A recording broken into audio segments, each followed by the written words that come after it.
Telugu Desam party వాళ్ళు కూటమి ప్రభుత్వం వాళ్ళు రోజుకో మాట మాట్లాడుతున్నారు. ఒకడేమో 300 కోట్ల స్కామ్ అంటాడు, ఒకడేమో 400 కోట్ల స్కామ్ అంటాడు. నిన్న ప్రభుత్వమే ఒక రిప్లై ఇస్తూ ఏం చెప్పింది, స్పోర్ట్స్ మినిస్టర్ ఏం చెప్పినాడు, ఆడదాం ఆంధ్రాకు కేటాయించింది కేవలం 119 కోట్లు అని చెప్పినాడు. కేటాయింపే 119 కోట్లు ఉంటే 400 కోట్ల స్కామ్ ఎట జరుగుతుంది?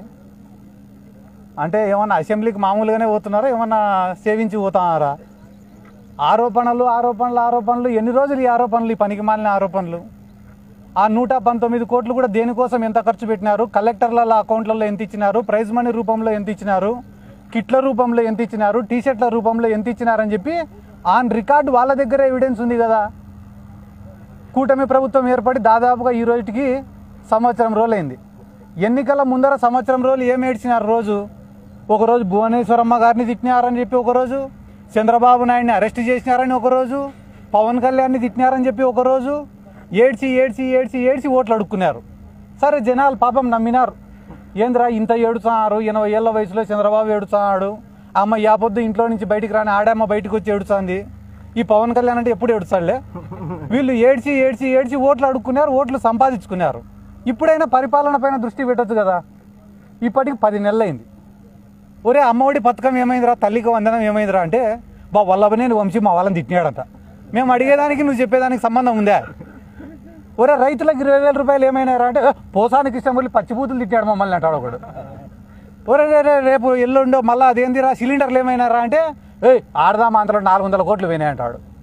అంటే మనం అడిగేదానికి, ప్రజలు అడిగేదానికి, వాళ్ళు చెప్పేదానికి ఎక్కడ కూడా పొంతన లేదు. మీరు రాసి పెట్టుకోండి, ఇంకొక 4 ఏళ్ళైనా కూడా ఇవే బీద ఏడుపులు ఉంటాయి తప్ప ఈ రాష్ట్ర ప్రజలకు వాళ్ళు చేసేదంటూ ఏముండదు.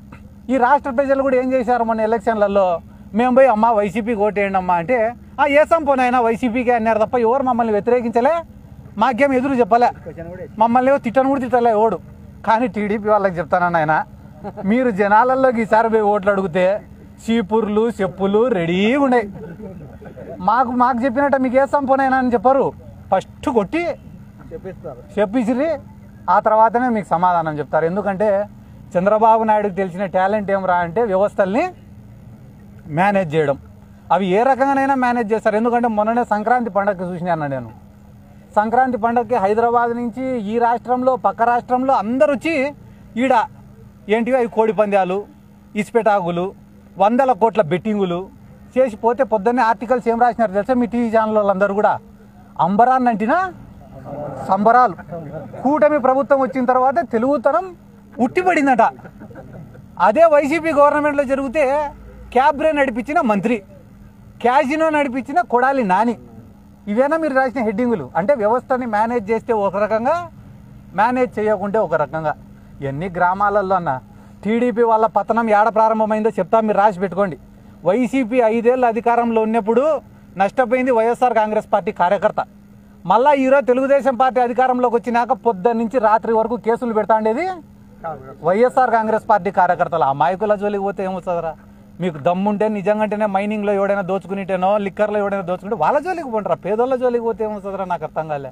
మీరు రాసి పెట్టుకుని అన్న 3 సంవత్సరాలు ఈ రోజు నుంచి వైఎస్ఆర్ కాంగ్రెస్ పార్టీ జగన్మోహన్ రెడ్డి సొంత జోబిలో నుంచి సాడ లెక్క అని మాట్లాడిన ప్రతి ఒక్కడు కూడా ఈరోజు ఏ పండగ జరిగినా, ఏ పండగ వచ్చినా డబ్బు రొటేషన్ లేక, మార్కెట్లో డబ్బులు తిరక్క, వ్యాపారస్తులు కానీ, చిన్న చితక ప్రాణాలు కానీ, చిన్న చిన్న రైతులు కానీ ఒరే జగన్ ఉంటే బాగునిండు కదరా అని అనుకుంటున్నారు. మీరు రాసి ప్రతి ఒక్కడు అనుకుంటున్నాడు. మేము చెప్పాల్సిన అవసరంలే. ఇంకొక 4 నెలలకో 5 నెలలకో ఈ తిరుగుబాటు అనేది ఏ స్థాయిలో మొదలవుతుందో మీరే చూసుకోండి. మళ్ళీ మేము ప్రత్యేకంగా చెప్పాల్సిన అవసరంలే. ఈ ఆడదాం ఆంధ్ర పైన సిఐడి ఎంక్వైరీలో ఏం దొరకకుంటే సిబిఐ ఎంక్వైరీకి ఇస్తే కనీసం వాళ్ళన్నా కొండనంత దువ్వి ఎలకనేమన్నా పట్టుకుంటారేమో చూడాలా. ఎందుకంటే కానీ వాడు ఎవడో చెప్తాడు, నిన్న నాసిరికం వస్తువులు ఇచ్చినారట. ఏమి ఇచ్చినారు? 38 కోట్ల రూపాయలతోటి సామాగ్రి కొన్నారన్న. ఎంత? 38 కోట్లతో సామాగ్రి. ఎన్ని సచివాలయాలకు కొన్నారు? 15,000 సచివాలయాలకు కొన్నారు. 15,000 సచివాలయాలకు 100 కోట్లు పెడితే ఇంగ్లీష్ విల్లో బ్యాట్లు, కోకాబురా బ్యాట్లు, కోకాబురా బాల్లు వస్తాయి. 38 కోట్లతోటి 15,000 సచివాలయాలకు ఇచ్చేటప్పుడు రబ్బర్ బాల్ బ్యాట్లే వస్తాయి తప్ప క్రికెట్ బాల్ బ్యాట్లు వస్తాయా? వానికి ఏమైనా తెలివైన ఉండాలి కదా మాట్లాడేటోనికి. ఇంకా ఎక్కువ ఆడదాం ఆంధ్ర గురించి డేటా కావాలంటే చంద్రబాబు నాయుడు సీటు పక్కనే ప్రద్యుమ్న గారు అని చెప్పి ఒక ఆయన ఉంటాడు, ఐఏఎస్ ఆఫీసర్.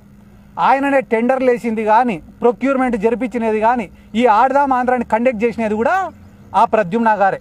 ఆ ప్రద్యుమ్న గారిని ఈ చంద్రబాబు నాయుడు గారు ఒకసారి పిలుచుకొని పక్కన కూర్చోబెట్టుకొని ఏమన్నా సిద్ధార్థ రెడ్డి కానీ ఇంకొకరు కానీ దీంట్లో ఆడదాం ఆంధ్రాలో ఏమైనా తిన్నారా అంటే, సార్ పాపం ఒక 50,000 రూపాయలు టికెట్లకు ఖర్చు పెట్టింటాం సార్ వాళ్ళపైన. ఈ కర్నూలు నుంచి విశాఖపట్నానికి, విశాఖపట్నం నుంచి కర్నూలుకి పాపం ఆడ వాళ్ళకి భోజనాలు 2 పూట్ల పెట్టి పంపించినాం సార్, అంతకుమించి వాళ్ళకేం ముట్టలేదు సార్ అని చెప్తే చంద్రబాబు కూడా పొద్దున్నే ఇడిచిపెట్టండి పాపం వాళ్ళకేం టికెట్ డబ్బులు కూడా ఇచ్చినట్టు లేవంటాడు. కాబట్టి ఇటువంటి బోగస్ మాటలన్నీ మాట్లాడడం సాలిచ్చి ప్రతి నియోజకవర్గంలో ఈరోజు employment full Chandrababu Naidu government వచ్చినాక. ఏంద్రా ఎంప్లాయ్మెంట్ అంటే స్టోర్ బియ్యం full, liquor syndicate full, belt షాపులు ఫుల్, నియోజకవర్గానికి ఒక పేకాట శిబిరం ఫుల్, శాండు ఫుల్. ఇంత ఉద్యోగాలు పెట్టుకునే అవకాశాలు లేవని చెప్పడం నిజంగా వైసీపీ తప్పు కూడా దీంట్లో ఉందని చెప్పి ఈ సందర్భంగా నేను తెలియజేసుకుంటూ, ఎందుకురా అంటే 130,000 ఉద్యోగాలు సచివాలయాల్లో జగన్మోహన్ రెడ్డి ఇస్తే ఏమన్నారు తెలుసా? ఇవి ఉద్యోగాలేనా అన్నారు. అవి కాదంట ఉద్యోగాలు. ఏంటిరా ఉద్యోగాలు అంటే బెల్ట్ షాప్. ఏం కిక్కుందిరా ఈ ఉద్యోగంలో అంటే ఆడుకోకూడదు. ఇంకొక మంచి ఉద్యోగం ఏందిరా అంటే స్టోర్ బియ్యం.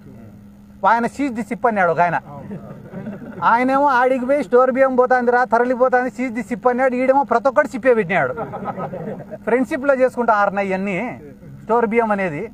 కాబట్టి ఇవన్నీ ఎక్కువ రోజులు పట్టమన్నా. కానీ నేను కోరుకునేది ఏమరా అంటే, సామాన్య కార్యకర్తను ఇబ్బంది పెడుతున్నారు, పేదోడి పైన అక్రమంగా కేసులు పెడుతున్నారు. ఈరోజు గ్రామాలలో పరిస్థితి ఏముందిరా అంటే, దారిలో ఒకటి పోతా అంటే రేపు కూడా కానీ తిడతారు. ఏంద్రా తిడతానవని మీదికి పోతేనే వెంటనే వాడిపోయిన కేసు. తిట్టినోడిని ఏమనడంలే, తిరగబడినోడిని కేసులు పెడుతున్నారు.